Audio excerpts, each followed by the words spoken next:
വലിയ ഒരു അപകടത്തിൽ നിന്നാണ് സത്യത്തിൽ രക്ഷപ്പെട്ടത്. ഇന്നലെ ഒരു ഇൻസ്പെക്ഷൻ പാലക്കാട് നിന്ന് ടീം വന്ന് ഇത് പൊളിക്കാൻ തീരുമാനിച്ചതാണ്. ഈ പൈലിങ്ങിനെ തുടർന്നുണ്ടായിട്ടുള്ളതാണ്. നമ്മുടെ രണ്ട് ഭാഗത്തുള്ള പൈലിങ്ങിനെ തുടർന്ന് ബലക്ഷയം സംഭവിച്ചു എന്നുള്ള ബോധ്യമായതിൻ്റെ അടിസ്ഥാനത്തിൽ അവർ ഇത് പൊളിക്കാൻ തീരുമാനിച്ചിരുന്നു. ഇന്ന് ആക്ച്വലി പൊളിക്കാൻ വെച്ചതായിരുന്നു. അതുകൊണ്ട് ഇന്നലെ അങ്ങനെ ഒരു തീരുമാനം എടുത്തതുകൊണ്ട് അവർ ബ്ലോക്ക് ചെയ്തിരുന്നു. അതില്ലായിരുന്നുവെങ്കിൽ ഒരുപാട് വലിയ അപകടങ്ങളിലേക്ക് ഇത് എത്തുമായിരുന്നു. ഇപ്പോൾ 1, 2, 3 ലൈനുകൾ ഓപ്പറേഷണൽ അല്ല. അതെത്രയും പെട്ടെന്ന് ഒറ്റ ലൈനിലൂടെ മാത്രമേ ഇനി ഇപ്പോൾ ഫോർ എ ടൈം ബീങ് അതെപ്പോൾ എന്നുള്ളത് വൈകുന്നേരത്തോട്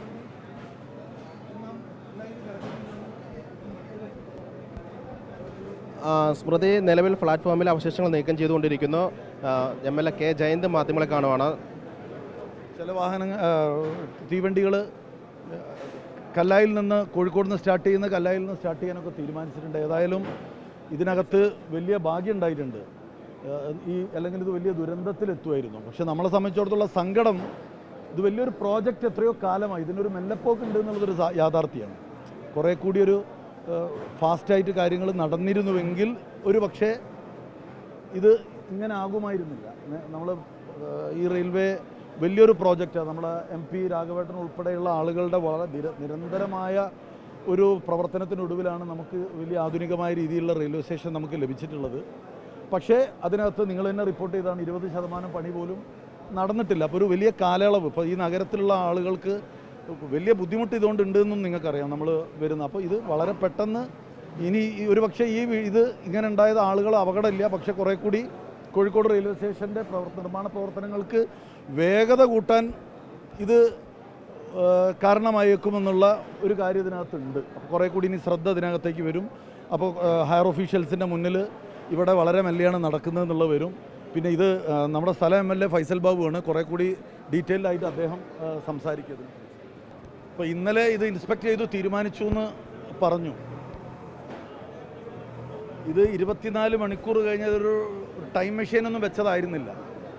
നമ്മളെ ദുർബലമായ കാലാവസ്ഥ ആയതുകൊണ്ടാണ് സത്യത്തിൽ ഇത് ഇന്ന് പൊളിഞ്ഞത്. അല്ലെങ്കിൽ ഒരു പക്ഷേ ഈ മൺസൂണിൻ്റെ തുടക്കത്തിൽ തന്നെ ഈ വർഷം ഏറ്റവും ദുർബലമായ കാലാവസ്ഥ ആയതുകൊണ്ടാണ് ഉണ്ടായത്. അപ്പോൾ ഇന്നലെ ഇൻസ്പെക്ട് ചെയ്തു എന്ന് പറഞ്ഞതിൽ തന്നെ അതിനകത്തൊപ്പം നമ്മളൊരു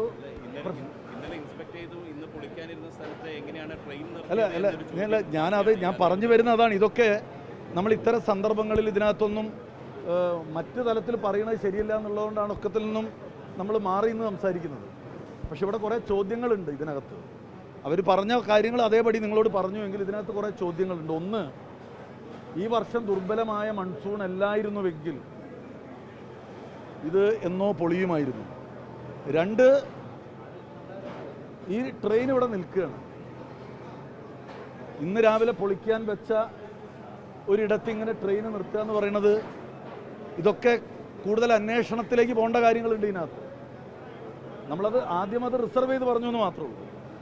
കാരണം ഒരു കാര്യം സത്യമാണ്, ഈ പദ്ധതി വളരെ വലിയ അലംഭാവം ഉണ്ടായിട്ടുണ്ട്. ഒരു മേൽനോട്ടമോ അതല്ലെങ്കിൽ ഒരു വളരെ ദ്രുതഗതിയിൽ ഇത്തരം ഒന്ന് നമ്മളെ നഗരത്തിനോട് ചേർന്ന് കിടക്കുന്ന റെയിൽവേ സ്റ്റേഷനാണ്. കോഴിക്കോട് നഗരത്തിൽ ഈ റെയിൽവേ സ്റ്റേഷനുമായി ബന്ധപ്പെട്ടിട്ടുണ്ടാവുന്ന ഗതാഗത കുരുക്കിനെ കുറിച്ച് നമുക്കെല്ലാവർക്കും അറിയാം.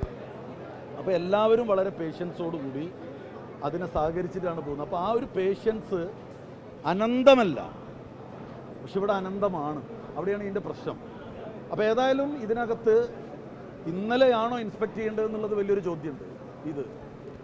ഈ ഇത്തരം ദുർബലമായി നിൽക്കുന്ന പൈലിംഗ് ആരംഭിക്കുന്നതിന് മുമ്പ് ചെയ്യണമായിരുന്നു. അവർ പറഞ്ഞിരിക്കുന്നത് പൈലിംഗ് ആരംഭിച്ചപ്പം ഇതിനകത്ത് ക്ഷത സംഭവിച്ചു എന്നാണ്.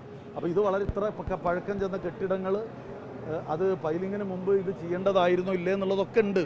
കാരണം നമ്മൾ വലിയ ക്ലോക്ക് ടവറാണ്, ഒരുപാട് ടണ്ണ് കണക്കിന് ഭാരം ഉണ്ടാവുന്നതായിരിക്കും. അപ്പോൾ അതൊക്കെ ആദ്യമേ റിമൂവ് ചെയ്യേണ്ടിയിരുന്നില്ലേ എന്നുള്ള ചോദ്യങ്ങളുണ്ട്. അതൊക്കെ നമ്മൾ എൻജിനീയേഴ്സ് അല്ല, അതുകൊണ്ട് നമ്മൾ പറയാൻ ആളല്ല, കോമ്പിറ്റൻ്റ് ആയിട്ടുള്ള ആളുകളല്ല. പക്ഷേ ഒരു അലംഭാവം ഇവിടെ ഉണ്ടായിട്ടെന്നുള്ളത് യാഥാർത്ഥ്യമാണ്.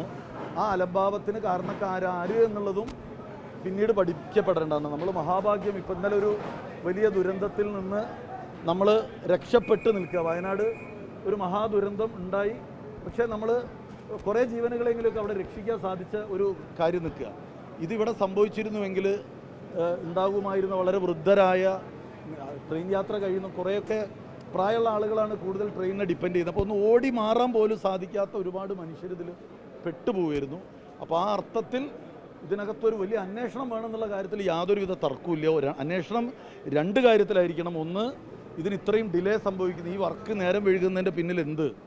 രണ്ട്, ഇത്തരം കാര്യങ്ങൾ നേരത്തെ തന്നെ പണി ആരംഭിക്കുമ്പോൾ തന്നെ പൊളിച്ചു മാറ്റേണ്ടിയിരുന്നില്ലേ. അതല്ലെങ്കിൽ ഇപ്പോൾ പൊളിഞ്ഞു മാറിയതിന് ശേഷം നമ്മൾ അതിൻ്റെ ഉത്തരവുകളൊന്നും കണ്ടിട്ടില്ല. അവർ തീരുമാനിച്ചു എന്ന് അവർ പറയുന്നതിനെ നമ്മൾ ഫേസ് വാല്യൂയിൽ എടുക്കുന്നു. പക്ഷെ അപ്പോഴും ഈ വലിയ കെടുതികൾ വലിയ രീതിയിൽ ഇല്ലാത്ത ഈ വർഷത്ത് ഇത് നേരത്തെ സംഭവിച്ചിരുന്നെങ്കിൽ ഉണ്ടാകാൻ പോകുന്ന അപകടം മുന്നിൽ നിൽക്കുകയാണ്. അപ്പോൾ അതുകൂടി നിർബന്ധമായി അന്വേഷിക്കപ്പെടണം.